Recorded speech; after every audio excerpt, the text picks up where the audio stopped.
I sat down to write a funny book really, really quickly for the sole purpose of helping Michael out and grabbing, I think, a $4,000 advance, which is what I wrote it for.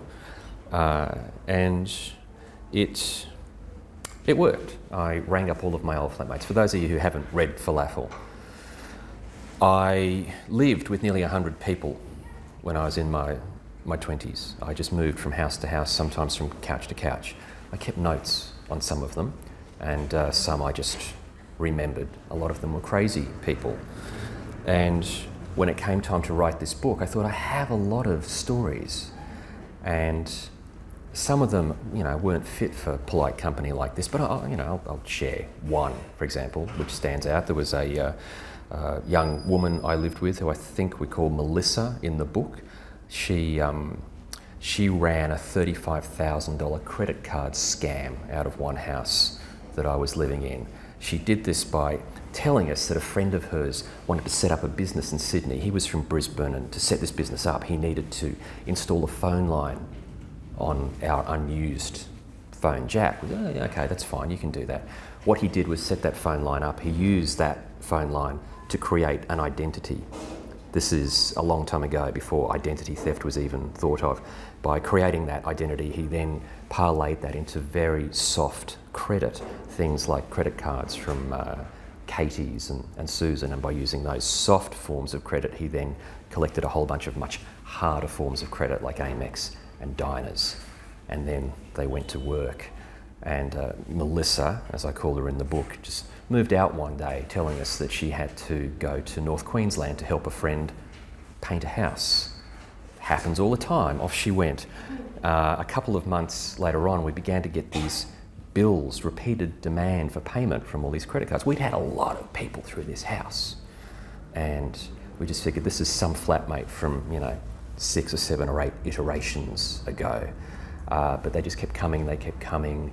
Then the private investigators began to arrive, then the sheriffs and the repo men, and eventually we began to realise that someone had put this scam together.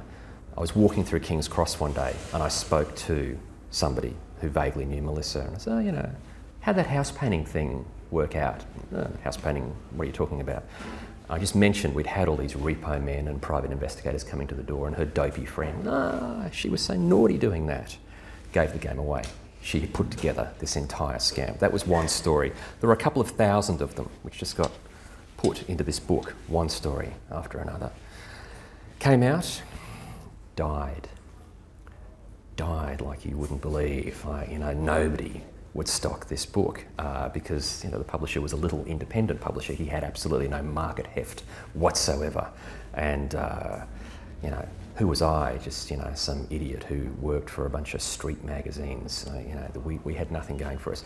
We had about 10,000 copies of Falafel sitting in a warehouse that nobody would stock, so nobody could buy.